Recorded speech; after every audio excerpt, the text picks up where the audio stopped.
L'informatique, elle doit vraiment être proche du terrain. Sinon, elle est malmenée, en fait. C'est pour ça qu'on est malmené. Bonjour à tous et bienvenue sur le podcast CIO Révolution, le podcast des DSI modernes. Je m'appelle Bertrand Ruiz, je suis le CEO de RSAS, une solution web qui permet à la DSI et à la direction générale de partager une vue claire des projets en cours, des décisions à prendre et des priorisations à faire. Pour faire le meilleur produit au monde, nous avons décidé de lancer ce podcast pour interviewer les DSI, moteurs de la transformation de leur entreprise, et tout faire pour comprendre leurs enjeux et leurs méthodologies. Nous y abordons des sujets comme l'organisation projet, les copiles, la relation à la direction générale, l'impact du no-code à l'échelle IT et bien d'autres choses encore. Grâce à eux et à leur feedback, aujourd'hui avec RSAS, vos rapports projets de comité de pilotage sont faits en un clic, plus besoin de passer des heures sur PowerPoint ni à rechercher l'information dans vos emails. Vous avez une vue agrégée de toutes vos données projets, budget, risques, temps passé. Et pour éviter toute ressaisie d'informations, RSAS se connecte à vos outils Microsoft Teams, Jira, Wrike, etc. Sur ce, je vous laisse avec ce nouvel épisode à la découverte de nouvelles façons de faire. Bonjour à tous, je suis ravi aujourd'hui de vous présenter Frédéric Navarro. Frédéric a été DSI dans l'entreprise Codin, Safety, Isor et Magentia. Bonjour Frédéric. Bonjour à toi. Alors Frédéric, raconte-nous un tout petit peu, tu as été 4 fois DSI, d'où tu viens, c'est quoi ton parcours? Alors, mon parcours est, on va dire, un parcours traditionnel. J'ai évolué en tant que DSI avec les environnements qui évoluent, avec le monde qui évolue. C'est-à-dire que le métier de DSI a changé. On est passé d'un DSI, on va dire, qui était omniprésent, qui imposait un certain nombre de choses. Donc, ça va être plutôt une expérience comme Magentia, où on arrivait, on devait faire des choix et la compréhension du système d'information était à la charge unique de la DSI. Et finalement, dans les dernières expériences, on doit partager cette expérience. Tout le monde a un petit peu cette culture de l'informatique. Tout le monde peut choisir son outil informatique et l'informatique doit finalement être le lien, l'équipe qui doit gérer cette mise en œuvre avec la partie sécurité, on va dire aussi. Et donc, j'ai évolué avec l'informatique en même temps. Je suis ingénieur à métier, c'est-à-dire j'ai été habitué finalement à une culture de trouver d'aider à trouver des solutions, de résoudre des problèmes, plutôt des problèmes complexes.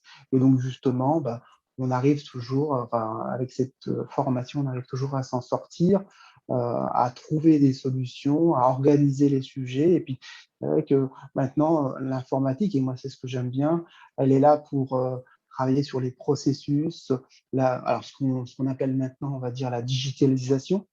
Mais finalement, c'est l'amélioration des processus qui sont autour de l'informatique, qui est au niveau du téléphone, au niveau des nouvelles organisations, au niveau de l'intelligence artificielle maintenant, enfin voilà, toute la big data et tout ça, mais c'est toujours un petit peu la même chose et c'est l'amélioration des processus. La complexité, c'est que maintenant, finalement, tout le monde a l'impression de connaître, il y en a beaucoup qui connaissent, mais a l'impression de connaître, et l'informatique est là pour faire ce lien, cette correction. Ok. Voilà, et puis bon, j'ai fait des sociétés, des grandes sociétés comme Safran, comme le leader mondial du médicament générique, et puis j'ai fait des petites boîtes, des petites startups avec qui en fait, c'est pas du tout les mêmes enjeux, mais finalement c'est toujours un peu le même travail. C'est pas la rapidité. On a l'impression que ça va beaucoup plus vite Ok. en start-up, mais finalement, voilà, on s'éclate dans tous les domaines. Ok, et donc du coup, donc, ce que tu dis, c'est que entre le moment où tu as eu ta première expérience DSI, la dernière, l'évolution, elle était sur le fait de même du positionnement de ce que c'était le SI dans l'entreprise, d'un SI qui était dirigé, dont tous les codes étaient contrôlés par une DSI, à plutôt un organisme vivant IT dont tout le monde un peu se préoccupe et un peu des choses enfin, contribue dedans. Et donc, du coup, ce n'est pas le même rôle et pas le même métier au final, même si, bien sûr, il y a des compétences communes dedans. Bah, Oui, exactement. Quand j'ai commencé, en fait, on parlait pas trop de RP, on parlait de GMAO. C'était une machine dans un placard et il y avait un écran. Voilà pour un peu l'historique. Et maintenant, l'informatique, elle est partout, elle est omniprésente partout. Elle peut s'acheter avec une carte bleue. On peut monter très rapidement un département ou quelqu'un qui a envie de faire de l'informatique, il peut l'acheter sur étagère et il y a tellement de sujets. Donc oui, j'ai grandi avec ça avec des expériences douloureuses où il faut se remettre un petit peu en cause, de dire mais pourquoi ça n'a pas marché, pourquoi un projet de RP a duré aussi longtemps, puis finalement a produit peu. Et finalement, en regardant ça, on se dit, bah, c'est parce que finalement, on n'était pas assez près des métiers, il fallait les écouter, on n'a pas regardé leur processus, on a fait un projet informatique, bah, comme on dit, hein, c'est un projet informatique, alors que non, ce n'est pas un projet informatique, c'est un projet d'entreprise, c'est encore plus un ERP, et donc c'est un projet qu'il faut travailler ensemble et plus être l'informatique face au métier, mais business partenaire par rapport à une stratégie d'entreprise. Et donc, du coup, par rapport à ça, c'est super intéressant. Ce que j'entends, c'est que du coup, ben, c'est trop bien parce que tu expliques bien qu'il y a ce changement de façon de faire et que par des exemples concrets, ben, tu as vu ben, les évolutions de ce métier-là. Un des points qui est important aussi dans le fait qu'on va être business partner, c'est la capacité des métiers à se laisser le temps et avoir du temps en mode projet, en mode, dans tous les cas, parce que le mode projet est aussi a beaucoup de connotations, des fois on n'y met pas tous les mêmes choses derrière, mais dans tous les cas, qui n'est pas dans l'exécution de sa mission principale, qui est de produire le marketing, le commerce ou un produit. Et donc du coup, comment toi tu as vu aussi cette évolution de ben, c'est plus juste un cadrage que je laisse à l'informatique, il doit revenir dans 6 mois avec quelque chose, mais plutôt qu'en continu, je dois dégager du temps pour travailler avec la DSI. Et voilà, j'imagine que ça ne s'est pas fait du jour au lendemain et qu'il y a eu pas mal d'évolutions là-dessus aussi. Exactement. En fait, si on regarde un peu l'historique, il y a eu beaucoup d'échecs dans les projets, alors des projets de RP, mais d'autres types de projets, où justement on parlait d'effets tunnels, d'effets où le projet, les spécifications n'étaient pas bonnes, c'est pas ce qu'on voulait, tout ça. Et du coup, bah, toujours par rapport à cette expérience un peu complexe, on s'est reposé la question et en fait, on s'est dit, mais comment on peut travailler avec les métiers? Et pour travailler avec les métiers, bah, finalement, il faut être avec eux. Bon, alors, on ne peut pas être aussi, on a nos métiers, mais en fait, du coup, il faut être régulièrement avec eux et puis il faut être à leur rythme. Et donc, il faut imposer, justement, s'imposer d'être à leur rythme. Donc, il faut arriver avec chaque département, chaque direction et avec la direction aussi, à le rythme de la direction, de faire un point.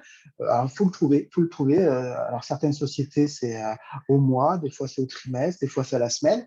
Et du coup, il faut faire un point avec eux pour décider justement comment on va avancer, quelles sont leurs priorités du moment, parce qu'on le sait bien, finalement, on a en début d'année, ou en fin d'année, on a fait un budget, on a décidé un certain nombre de choses, et puis les concurrents arrivent, et donc on ne peut pas s'imposer de rester toujours dans ce qu'on s'était figé il y a un an. Donc il faut faire un point. Alors, moi, j'aime bien un point tous les mois avec chaque direction. Avec la direction aussi. Et en fait, on fait un sujet où on va parler des projets, on va leur expliquer ce qu'on a fait aussi et comment ça a avancé. On va aussi, suite à ce point-là, on va définir les priorités, on va regarder ensemble, ben voilà, le mois prochain, qu'est-ce qu'on fait, comment on va avancer, sur quel point tu veux prioriser. C'est pas pour ça qu'il faut parce que c'est vrai qu'avant, ben, on aurait dit ah oui, non, tu nous avais demandé ça, on va rester dans notre planning. Et on doit aussi tragir, on doit évoluer. Donc, on va leur dire OK, c'est quoi ton sujet? On rejoint un petit peu à la méthode agile, mais peut-être un peu plus proche des métiers. Et ensuite, on va dans ce dialogue mensuel ou régulier, de fréquent, en fait, comprendre chacun comment ça va se passer, comprendre les enjeux de chacun, on va comprendre leur vocabulaire et on va aussi, en discutant, la vertu, c'est aussi que les gens vont s'intéresser à l'informatique, comprendre leurs problèmes, parce que à travers ça, ils vont être aussi impactés, comprendre l'impact de chaque décision qu'ils vont avoir fait. Et donc, du coup, derrière ce dialogue, qui est un dialogue constructif qui se prépare, hein, ça prend pas mal de temps, de préparation, mais on va dire que finalement, chacun va comprendre les problématiques des autres. Et si ce point-là se fait de manière positive, où chacun dit les erreurs, accepte les erreurs, mais accepte aussi de se remettre en cause à chaque fois. Et on va dire par retour d'expérience, on va dire au bout de 6 mois, on a un vrai dialogue, on a une une vraie vision de chaque département dans son rythme pour avancer. Donc Ok, après, le rôle de la DSI, c'est d'avancer avec chaque direction, parce que chaque direction, on bien va dire, sûr. a un petit peu son. Mais du coup, moi, il y a des choses qui m'interpellent. Bon, du coup, forcément, la fréquence, moi, je suis plus fan d'une fois par mois qu'une fois tous les 3 mois. Mais comme vous dites, ça dépend des contextes, des directions, des entreprises. Il n'y a pas de jugement à avoir là-dessus. Mais bon, il faut avoir un certain rythme. Mais ça, disons que c'est un point de resynchronisation un petit peu. Dans le projet, quelle que soit l'étape, que ce soit en mode on étudie, on source des solutions, on redéfinit un peu le cahier des charges avec ce qu'on a vu sur le marché, etc., etc. Il y a un travail en continu à avoir. Et souvent, ce qui pêche, c'est la capacité d'avoir un interlocuteur métier compétent, c'est-à-dire un niveau quand même d'expertise assez fort, puisqu'il doit connaître ses enjeux métiers, en continu sur un temps, des fois, assez continu, hein, c'est-à-dire plusieurs demi-journées par semaine pendant plusieurs semaines, etc. Et ça, comment vous l'avez géré? Alors, bien sûr, sur les très gros projets, quand on met un ticket de 200K, tout le monde se synchronise et c'est bon. Oh, Mais c'est pas toujours, pas c'est pas toujours, toujours pas vrai, toujours, ok, autant pas pour toujours. moi. Mais par contre, sur les Malheureusement. projets plus petits, c'est là où souvent il peut y avoir des problèmes. Voilà, est-ce que vous avez, vous, des retours d'expérience un peu Ah, mais spécifiques? justement, durant cette discussion, il y a aussi, à la fin, on s'engage. On s'engage dans le sens où on sait que potentiellement, on va travailler sur tel domaine, avec telle personne. Et donc, dans le mois prochain, dans le mois suivant, on se dit, OK, maintenant, on va travailler sur tel domaine, telle spécification, on va avoir besoin de telle et telle compétence ou de telle personne. Parce que quand on est en entreprise, on sait la personne qu'on a besoin. C'est là Mhm. qu'on va justement identifier avec la direction, parce que souvent, la difficulté, c'est souvent les personnes avec qui on travaille sur les projets, ils sont motivés parce que c'est aussi eux qui demandent. Mais on est confronté à un défaut de priorité. C'est-à-dire qu'ils ont la priorité du projet, mais aussi ils ont la priorité du travail au quotidien. Bien sûr. Et donc, en fait, une fois, durant cette réunion, c'est l'objectif de dire, OK, est-ce que tu me libères cette personne? Est-ce que tu me donnes du temps? On négocie parce que c'est pas la peine de mettre en œuvre des développeurs, une équipe, un projet, alors que la personne avec qui on doit travailler n'est pas disponible. Donc, on s'adapte. Après, bon, au bout de 6 mois, si on n'est toujours pas adapté, là, il y a un autre sujet. Mais souvent, on arrive à trouver un consensus. Alors, on sait qu'avec les comptables, ben, c'est au milieu de mois. Alors, avec d'autres métiers, le commerce, c'est en début de mois. Donc, voilà, chaque direction a un petit peu ses spécificités. Et donc, du coup, ben, durant cette période-là, on va décider de la présence de mes équipes, enfin, des équipes informatiques. Ça, c'est important. On leur dit, ben, on va travailler là-dessus, on va fournir ça. Mais est-ce que tu es dispo? Est-ce que tes équipes sont dispo? Et c'est là que justement, euh, par expérience, on va se rendre compte aussi que s'ils n'arrivent pas à mettre des équipes, si la direction n'arrive pas à mettre des équipes, c'est qu'en fait, il n'y a pas de valeur derrière. On retombe un petit peu sur le sujet. Parce que finalement, il y a des fois, on se rend compte que les projets, ils ont été lancés, mais ne savent pas trop ce qu'ils veulent mettre derrière. Et Sur donc, en ça, fait, sur ça, avec sur la valeur, c'est que, juste pour être certain de comprendre, c'est que ils ont des problèmes, ils veulent les résoudre, mais en fait, au final, c'est pas si urgent que ça, et donc, du coup, on peut rester dans un opérationnel plus ou moins. Exactement, Ok, exactement. Parce que finalement, il faut s'engager, hein, c'est chacun soit s'engager. Et cette fameuse valeur ajoutée qu'on va retrouver dans le lean, ben, si la personne n'arrive pas à déléguer, ben, je sais pas, une personne pendant un mois, 2 semaines, 3 semaines, et ben, ça veut dire que finalement, il n'y a pas de valeur. Et si au bout d'un certain nombre de fois où on le rencontre, il n'arrive pas à dégager du temps, c'est là qu'on peut alors, on va essayer d'orienter pour lui dire, mais qu'est-ce qui te manque pour avoir déclenché le sujet? Et des fois, en fait, durant ces exercices-là, c'est qu'en fait, on va se rendre compte que le projet majeur, l'idée majeure qui était au début de travailler là-dessus pour gagner du temps, ben, en fait, ce n'est pas la vraie priorité. C'est potentiellement de dégager quelqu'un ou de mettre en œuvre un nouveau projet. Et c'est souvent ce qu'on fait. On lance un autre projet pour dégager du temps, dégager de l'énergie, améliorer l'efficience du processus justement, parce qu'on n'a pas réussi par plusieurs fois à avoir cette personne-là. Donc, si vraiment la direction veut avancer sur ce sujet-là, mais on n'y arrive pas, ben, on essaye de trouver pourquoi on n'y arrive pas. Et donc, on essaye d'analyser leur processus, l'organisation, pour justement ben, peut-être développer d'autres choses. Finalement, on prend un peu de retard, mais on s'adresse aux vrais problèmes de l'entreprise ou du département. Et si à ce moment-là, la direction métier concernée, que ce projet-là est en pause. Voilà, on se met, enfin, que c'est pas juste, comment on gère en fait auprès des autres parties prenantes qui sont, voilà, la direction générale, etc., qui ont s'engagé de faire ces projets ou que dans tous les cas, au dernier CODIR, on avait fait un état de lieu. Est-ce que à ce moment-là, où cette décision elle est commune, elle est communiquée, ou est-ce qu'elle est un peu sous le tapis et on en reparle plus tard?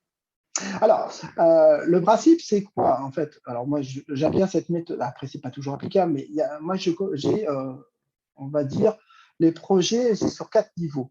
On va dire qu'on a le niveau 1 qui est le niveau stratégique. Et ça, à la limite, c'est la direction générale qui décide que c'est des projets stratégiques. Et là, on va dire qu'on va mettre les ressources au maximum là-dessus.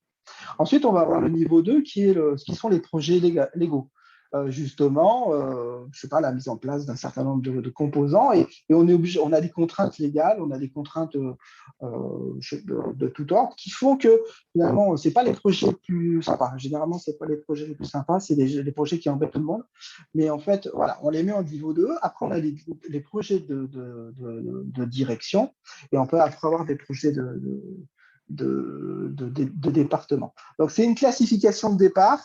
Alors, suivant l'entreprise, elle va évoluer avec d'autres termes. Mais voilà, je commence comme ça et généralement, c'est comme ça qu'on va commencer.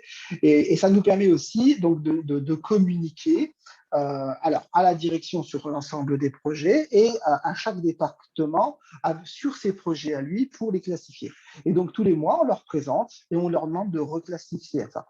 Et si tout à coup, cette donc, tous les mois, juste pour être certain, donc, la nature, donc il y a quatre typologies de projets. ouais. Et donc, du coup, chaque mois, vous redemandez de prioriser. Oui. OK, chaque mois, vous Alors, dites de dire voilà les projets qu'on avait prévus dans cet ordre-là. oui. Est-ce que c'est toujours cet ordre-là? Est-ce que c'est toujours ces projets? C'est ça? Oui, oui. OK. Et en fait, alors, bien, on espère quand même qu'on a avancé. Oui. Enfin, C'est vrai, c'est autant vrai, pour, c'est très cher. autant pour moi. Et en fait, chaque DSI, en fait, par expérience, chaque DSI a toujours 50, 100 projets, en fait, lorsqu'on a une dimension assez, on va dire, de 1000 collaborateurs, c'est à peu près 50 projets. Et justement, on se noie là-dessus. Et si, avec cette méthode de classification, finalement, on va se retrouver avec 3, 4 projets majeurs stratégiques et qu'on va régulièrement discuter avec la direction.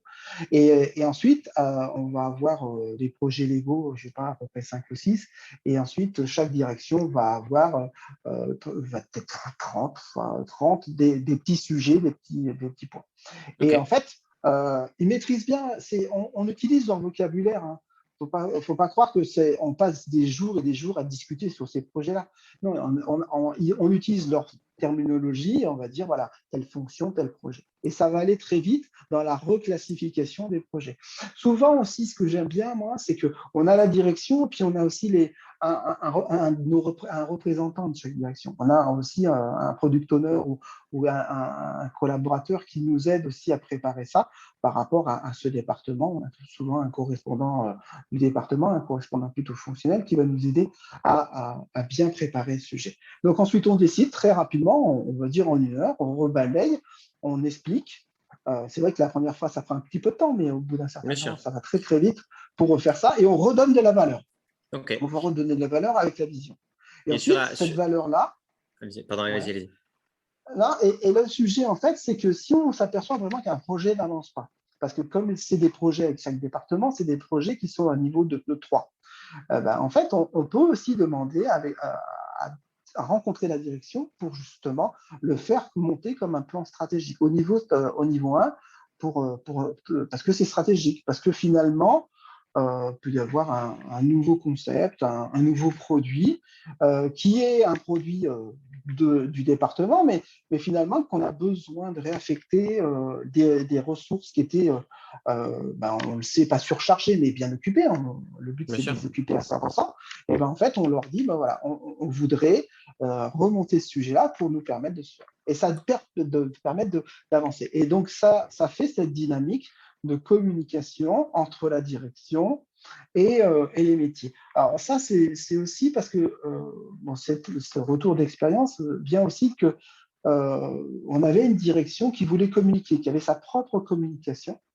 Et en fait, je l'ai expérimenté. Et cette communication, ils voulaient communiquer aussi sur ces projets, puisqu'ils avaient des projets réguliers, des produits, et ils voulaient communiquer tous les trimestres. Ils avaient une communication interne tous les trimestres auprès des collaborateurs. Et bien donc là, du coup, on a réussi, en faisant ça, on a réussi avec la DSI à produire quelque chose qui était en phase avec la direction. Parce que souvent, la direction communiquait, puis en fait, le trimestre d'après revient en arrière, puisque la DSI n'a pas avancé. Enfin, voilà. Et du coup, il fallait justement faire en sorte Ok. que nous, on communique à la direction et la communication communique et on avait le même rythme. Ok. Donc la priorisation, c'est vraiment demander en continu. Voilà, est-ce qu'on le refait dans tel ordre? Est-ce que l'ordre a changé? Est-ce qu'il y a de nouveaux projets qui arrivent parce que la concurrence a bougé, parce qu'il y a un phénomène qui est arrivé? Ok. Oui, Euh, et la personne, est-ce que la personne est dispo? Parce qu'on a un projet prioritaire, mais cette personne-là, elle va avoir, ce mois-ci, elle est, je ne sais pas, sur la fin de ouais, mois. Bah, c'est pas la bah, c'est peine pas possible. il est prioritaire, on ne peut pas. Donc, du coup, bah, qu'est-ce qu'on fait? On fait ça, on fait ça, on fait ça. Ok. Et ben, du coup, ça permet finalement d'avancer sur des petits sujets qui n'étaient pas prioritaires, mais qui avancent. Donc, on a fait avancer chacun. Ok. Et sur la partie, du coup, parce que la priorisation, c'est aussi en fait une façon de dire qu'est-ce qui est mieux ou moins bien en dehors du côté disponible, etc. Où là, donc c'est une question de scoring. Donc, vous voyez bien où je vais arriver, c'est que aujourd'hui, ce que j'ai vu, les scorings sont le plus avancé, c'est ceux qui utilisent des scorings type Mareva, etc. C'est-à-dire qu'ils ont essayé d'avoir des scores sur différents critères pour essayer de rationaliser un peu la décision. Après, en général, c'est quoi? C'est la question du budget. Plus c'est gros, plus c'est important parce que du coup, ça a le plus d'impact, grosso modo. Euh, Vous, qu'est-ce que vous avez mis en place pour essayer de rationaliser les projets? Puisqu'il y a des projets qui sont vitaux, qui sont critiques par rapport au légal, OK, où il y a plein de risques. Si on ne les fait pas, qu'est-ce qui se passe? D'accord, mais c'est très compliqué de vraiment arriver à le faire. Et en même temps, c'est cette priorisation-là qui est clé pour la réussite de l'entreprise. Puisqu'en fait, si on met tous les papiers, tous les projets sur la même ligne, on sait qu'on ne va pas y arriver dès le départ. Donc, en gros, c'est dans quel ordre Exactement. on les fait et qui est le plus intelligent par rapport au contexte, par rapport aux ressources, etc. Et ben, c'est justement ce dialogue-là. Donc, la première, ce que j'expliquais là sur les 4 niveaux, c'est un début. C'est un début de Ouais, classement. clairement. C'est un début de classement. Ensuite, en fait, finalement, ce classement-là, on va le réadapter en fonction de chaque direction. Chaque direction va finalement donner de la valeur, une valeur différente. Et on va aboutir non pas à un classement par direction, parce que sinon après on n'arrive plus à avoir une priorité globale, mais en fait un petit peu le ressenti des gens. Et on va essayer de s'adapter au sujet. Je ne vais pas aller jusqu'à un mode de calcul très compliqué où on va passer on va pas mal de temps à discuter, sur comment on valorise ça. Non, on va laisser, moi, je suis comme ça, ma manière de travailler, on va laisser les directions décider. Parce que finalement, si on leur laisse de dire dans quel ordre je les trie, dans quel ordre je les priorise, je commence par quoi? Et ben en fait, il y a aussi un engagement. Il y a un engagement des deux parties, un engagement des DSI, un engagement de la direction. Et donc, si on les laisse choisir, et ben en fait, c'est aussi qu'ils s'engagent à nous accompagner sur le sujet.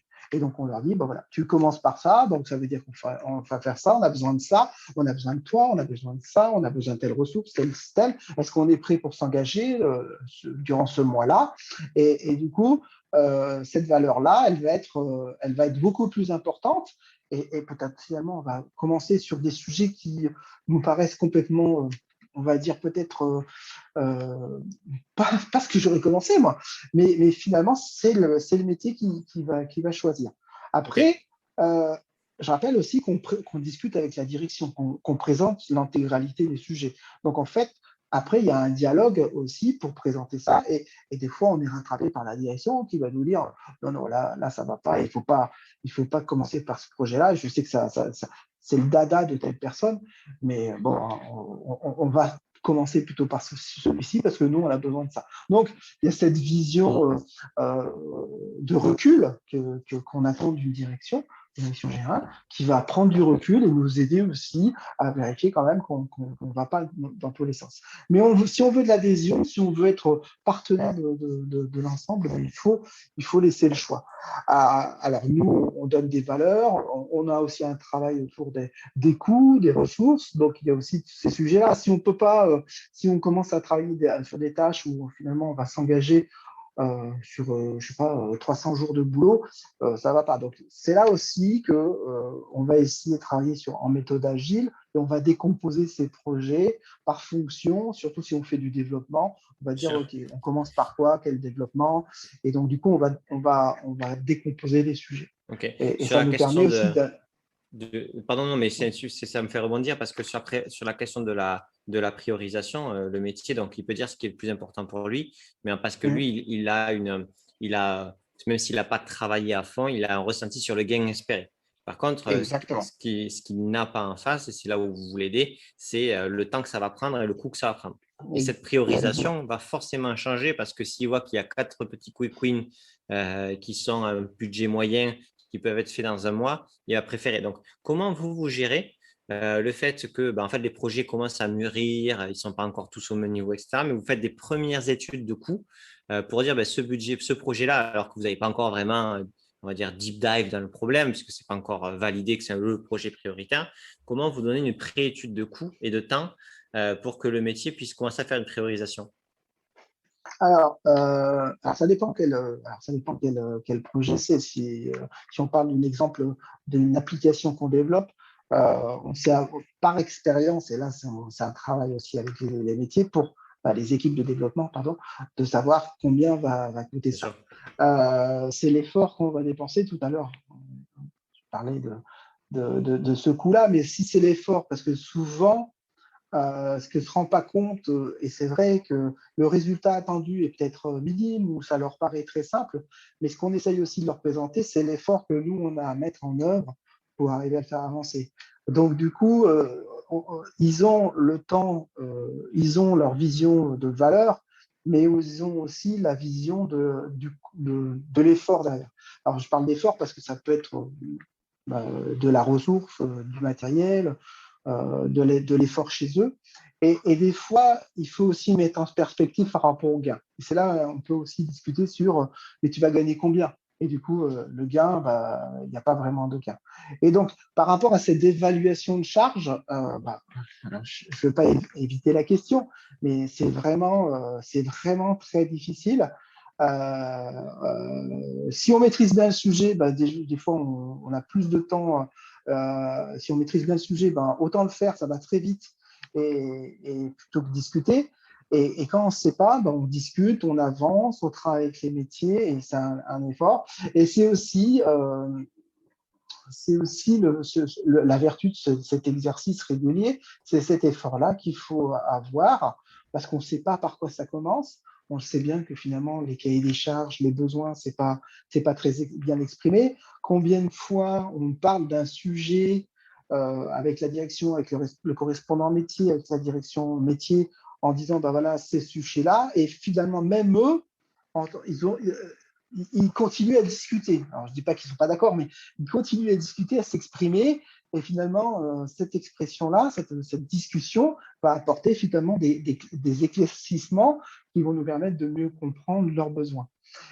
Et pour être le plus simple, alors si on a de la chance que ça soit un projet de développement, on travaille sur ce qu'on appelle les maquettes. On travaille beaucoup là-dessus, ça c'est très intéressant, où on va présenter des sujets, développer très rapidement une maquette qu'on va pouvoir expérimenter, même des schémas, des choses comme ça. On va essayer de se plonger. Et ça, c'est quelque chose, alors ça, j'aime bien, c'est justement me plonger dans le quotidien des gens, le quotidien, et comprendre comment un outil va pouvoir les aider dans leur organisation. j'ai une expérience où justement, quand je suis arrivé, on se posait beaucoup de questions. Il y avait beaucoup de développement informatique et tout ça. Et en fait, on va dire que presque les 2 premiers mois, on n'a pas développé. On continue à développer des choses, mais on n'a pas développé. Parce qu'en fait, les gens n'étaient pas clairs. Il fallait réfléchir. Il fallait réfléchir, il fallait réfléchir. Et donc, dès les 2 premiers mois, on n'a pas produit. Parce qu'il fallait qu'on se remette d'aplomb, il Ouais, bien fallait qu'on sûr. se dise de quoi on parle, et que les acteurs discutent, que les métiers qu'on comprenne les métiers, qu'on fasse nos schémas, voilà. Et au bout d'un moment, on a trouvé une manière d'appréhender les choses, et après, ça allait beaucoup plus vite. Justement, c'est pour ça que j'étais là, parce que ça avançait pas. Et une fois qu'on a posé les sujets, voilà, ça avançait beaucoup plus vite, et les sujets s'étaient embrayés. Et en plus, chacun était content parce qu'en fait, il savait ce qu'il avait à faire. Alors que jusque-là, le développeur ne comprenait pas ce que voulait le métier, et le métier ne comprenait pas pourquoi le développeur ne faisait pas le sujet. Et Donc voilà, deux il faut cette questions. phase un petit peu de dialogue. Ouais. 2 questions par rapport à ça.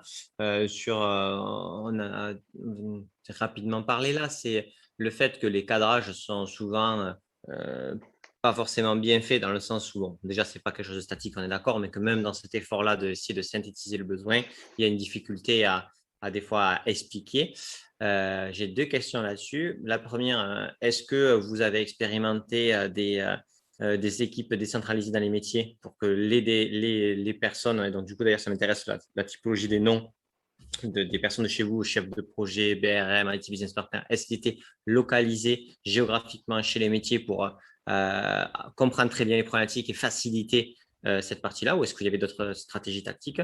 Et le second, c'est est-ce qu'au niveau du support du cadrage, enfin de la proposition, de l'explication du problème, etc., est-ce que vous avez essayé de nouveaux supports du style vidéo, etc. Parce qu'en fait, ce que je m'aperçois aussi, c'est qu'on demande à des gens de synthétiser à l'écrit un problème. C'est quand même assez difficile des fois de synthétiser. Et en fait, je leur demande, c'est un peu le plus dur. Et ton problème est compliqué, mais tu ne prends pas plus d'une page. Dans ce cas-là, tu m'expliques ça. Enfin, c'est difficile. Et que des fois, en 10 minutes, la personne peut peut-être avoir moins synthétique, mais en fait, avoir fait beaucoup plus passer de choses que l'écrit. Est-ce que vous avez essayé d'autres formats? Voilà, c'est 2 questions qui Alors m'intéressent. oui, justement, suite à cette mauvaise expérience, c'était le début du RP, en fait, on s'est rendu compte que voilà, l'informatique était dans son espace. Et en fait, on avait un correspondant, pas officiellement, mais de manière informelle, on avait un correspondant sur chaque département. La production, les usines, on avait un sur la finance, on avait un sur la logistique. Et en fait, on s'est dit, comment on fait justement pour qu'il soit plus proche des métiers. Et en fait, c'était 2 jours par semaine. Ben, on avait la chance aussi d'avoir des beaux bureaux et d'avoir des bureaux disponibles, et justement de travailler sur l'agencement, et on avait possibilité. Donc en fait, 2 jours par semaine, en fait, ils allaient au sein des équipes et ils travaillaient avec eux. Mais quand je dis travailler avec eux, puisque avec l'informatique maintenant on peut travailler, ils étaient au sein des équipes. Alors, c'est vrai qu'au début, on perdait beaucoup de temps parce que finalement, ils arrivaient et ils étaient Ouais. plus là pour faire du support que pour faire de l'avancement. Mais en fait, au bout d'un moment, à écouter les problèmes, à discuter avec eux, être en immersion, et ça, c'est le lead aussi qui apporte ça, être en immersion, ça apporte beaucoup. Donc, il faut arriver à trouver un consensus entre je suis présent pour vous aider, mais pas là pour faire le support, mais pour comprendre votre métier. Et donc là, c'est quelque chose qu'on a mis en place, qui a bien fonctionné. On avait une équipe au sein de l'usine, on avait quelqu'un proche de la logistique, quelqu'un qui était spécialisé dans la finance, qui était avec les équipes de contrôle. Et oui, ça apporte beaucoup de valeur. Et puis, ça fait aussi cette vertu qui est que l'informatique, elle n'est pas dans son coin à travailler pour elle. On ne sait pas ce qu'ils font. Et voilà, donc là, non, on était au milieu, en immersion. Et ça rejoint aussi cette immersion, que ce point, on retombe toujours sur ce point mensuel, mais c'est un dialogue avec les métiers. On vient les voir. Donc en fait, on les écoute, ils nous écoutent, et on est partenaire. Ça, c'est un mot, mais qui prend son sens parce qu'on est vraiment impliqué. Et donc ce rôle de partenaire, d'être avec eux, d'écouter leurs problèmes, de comprendre leurs sujets, voilà, il faut avancer. Donc, oui, c'est important cette immersion. C'est aussi, alors ça, c'est régulièrement que je dis aux équipes support de dire OK, tu prends la main sur le poste, tu reçois un appel, mais de temps en temps, déplace-toi. Surtout si c'est la deuxième fois que la personne vient t'appeler. Alors, si c'est possible, si on est sur le même site, ça c'est Bien après, sûr. si on est très loin. Mais si tu as l'occasion, bah, vas-y, déplace-toi, va voir ce qu'il fait. Et en plus, déjà, la personne sera valorisée parce que c'est peut-être moins maintenant, mais l'informatique, quand elle vient, bah, ça montre qu'on est important. Bien sûr. Et ensuite, bah, ça écoute et souvent, on débloque cette situation parce qu'on observe la personne et il y a pas, tout ne se passe pas sur un écran. Hein. Souvent, c'est en dehors de l'écran. Alors, et on va comprendre, on va observer, on va voir pourquoi ça dysfonctionne, pourquoi la personne fait régulièrement des erreurs, parce qu'elle est dans un environnement bruyant, parce qu'elle est dans un environnement, elle a assez petit, et finalement même le poste, l'ergonomie du poste, le fonctionnement a un Et apport. du coup, sur cette Donc c'est immersion, important. vous recommanderiez plutôt de dire, en fait, bon, ça dépend bien sûr de la taille des SI, etc., et la Ouais, bien capacité de sûr. géographique. Enfin, il y a beaucoup de, il y a tout ne peut pas s'appliquer tout le temps. Mais ce qui a bien Non. marché, c'est de dire, je spécialise certaines typologies de chefs de projet. Il faut voir si c'est des chefs de Ouais, c'est projet. ça. Et je Ouais. dis, ils passent 2 jours par semaine dans les équipes chez qui ils sont spécialisés. C'est ça?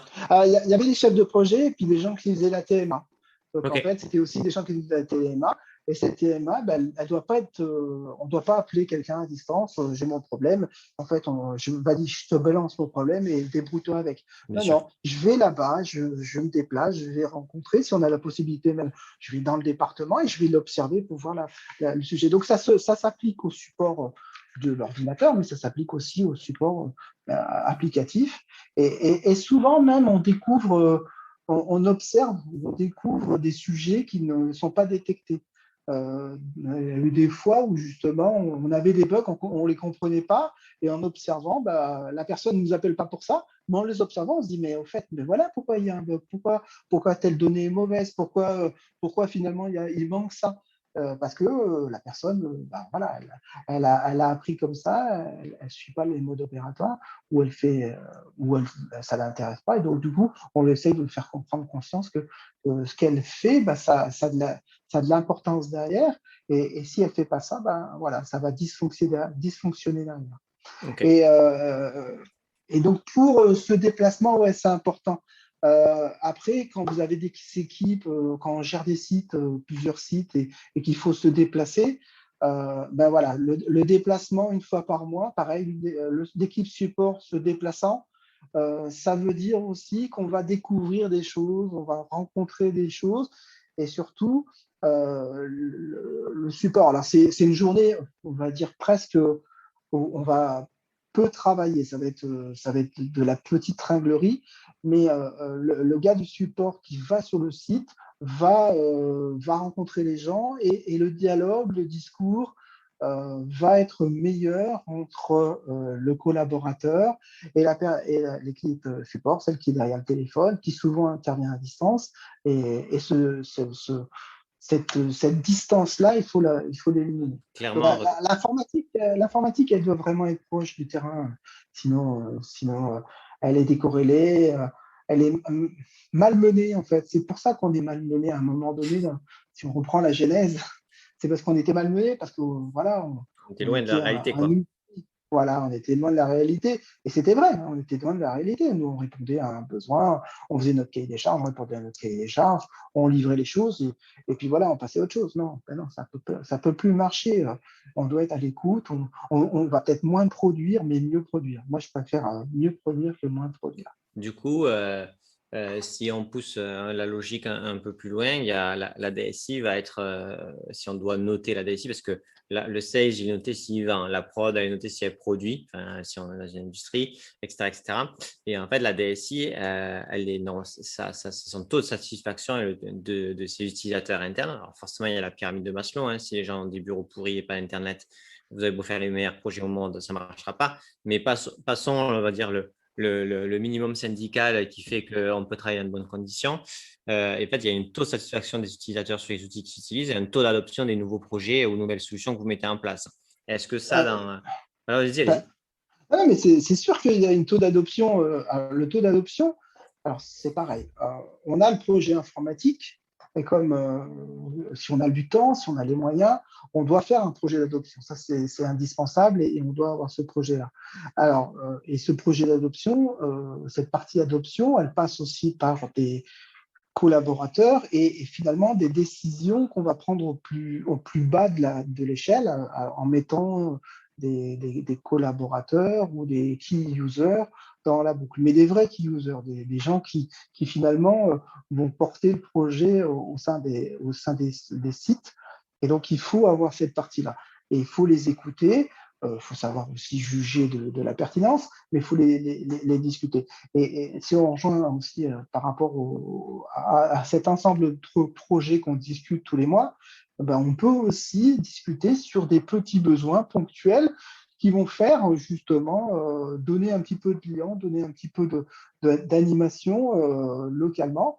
Et donc, on va peut-être présenter un sujet qu'on a rencontré dans tel département ou dans telle usine et on va le faire avancer, on va en faire la promotion, donner cette valeur. Et ensuite, on va justement, du coup, avoir des gens qui, localement, vont nous aider. On va avoir ce dialogue-là. Et donc, oui, ce travail d'accompagnement, il est indispensable. Pareil, les projets ne marchent pas quand vous avez, enfin, on tombe toujours sur le sujet, mais quand vous avez un ERP que vous mettez en place et que 90% de spécifiques que vous avez mis en place sont abandonnés au bout de 6 mois parce que finalement, vous avez fait bêtement ce qu'on nous a demandé. Hein. Je ne remets pas en cause, on a fait bêtement ce qu'on a demandé, mais finalement, on n'a pas regardé ce qu'on nous a demandé, on n'a pas discuté avec les gens. On aurait dû juste discuter avec eux pour savoir mais pourquoi tu le faisais, est-ce qu'on pourrait le faire différemment. En fait, le RP, il le fait déjà, pourquoi tu veux ça? Donc, du coup, il y a aussi cet accompagnement, cette formation qu'on ne met pas souvent en avant. Donc, il faut former les gens, il faut prendre du temps, il faut que la société soit capable aussi de libérer les équipes pour faire cette formation-là. Il faut aussi faire cette formation, on va dire, à 6 mois. Ça, c'est quelque chose qui est rarement, très difficilement mis en œuvre. Et une fois qu'on a mis un URP, pour faire une formation à 6 mois, réécouter des équipes. Et donc, du coup, après, on va avoir une adhésion beaucoup plus forte par rapport à ça. Et Sur ça peut… l'équipe, Ouais. sur la partie de l'adoption, c'est parce que en fait, moi, je trouve c'est une faute de moyens, mais aussi de stratégie, dans le sens où quand on fait un projet, à aucun moment donné, dans les critères, l'expérience utilisateur, c'est un des critères principaux, dans le sens où ce qui est le plus pris en compte, c'est la liste de fonctionnalités qui est recherchée. Sauf que plus il y a de listes de fonctionnalités, plus il y a de typologies d'utilisateurs différents, plus en fait l'interface va être non adaptée à ces personnes-là. Et donc, du coup, on a un taux d'adoption qui est faible.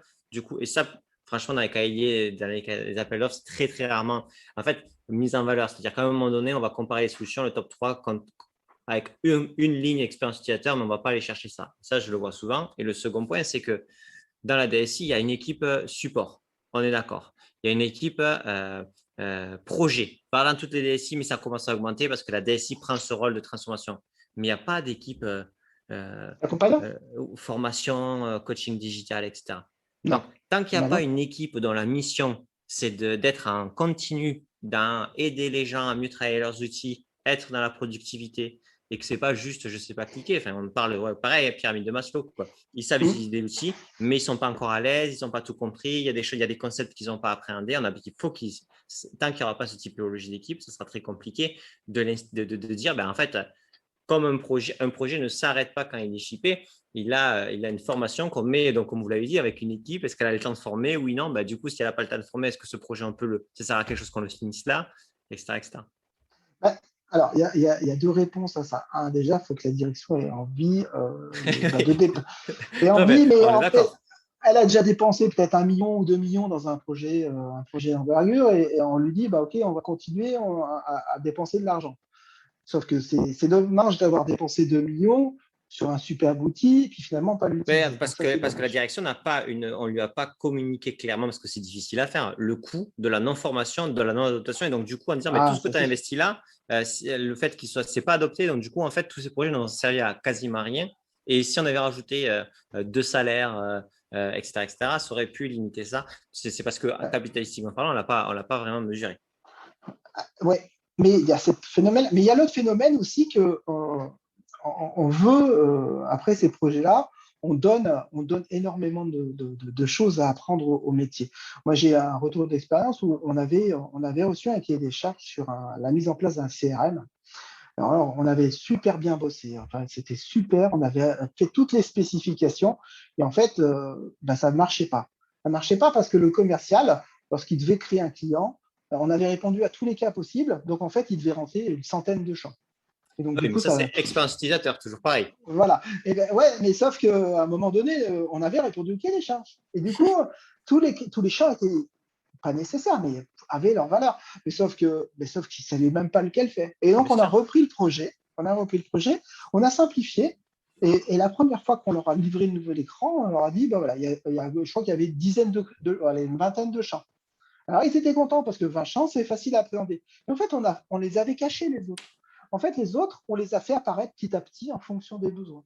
Donc, on n'avait pas cassé nos sujets, mais en fait, on avait aussi fait évoluer nos équipes métiers avec le produit. Et même nous, parce qu'en fait, on s'était pas Bien sûr. planté, mais on avait voulu trop bien faire. Voilà, c'est un peu de la surqualité. Et donc, c'est pareil.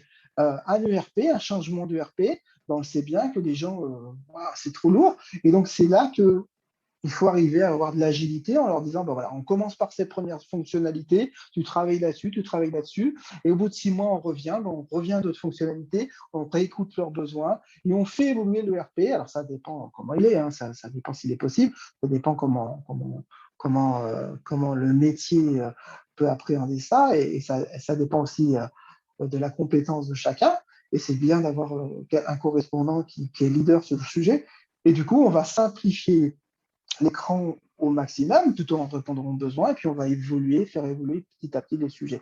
C'est là que la maquette, si on peut avoir des équipes de développement qui travaillent sur des maquettes, on va faire des maquettes simples, on va tester un certain nombre de choses, on va même voir des outils extérieurs et après petit à petit, une fois que la personne appréhende bien le sujet, parce qu'il y a une phase de transition, une fois qu'elle a retrouvé elle a retrouvé ses repères, on refait une phase. Et puis finalement, après on retombe sur un phénomène qui est finalement faut pas trop l'accentuer, mais en fait, finalement, l'outil est constamment en évolution. Et on leur fait, on habitue l'utilisateur à constamment faire qu'il y ait de l'évolution. Ce que fait un peu Microsoft, tout ce que font tous ces outils-là, où finalement, Le SaaS, les outils pratiquement en tous les SaaS. mois, voilà, ils évoluent tous les jours, tous les mois. Et ben, faut les habituer. Et c'est bien parce que le gap, il n'est pas important, mais finalement, on fait évoluer nos collaborateurs. Bon, mais j'espère que vous avez kiffé ce podcast. Comme toujours, n'hésitez pas à le partager sur LinkedIn, à le partager à vos collègues, chefs de projet IT, DSI. Ça nous aide toujours à trouver de nouveaux et des DSI toujours plus intéressants. Et écoutez, ciao!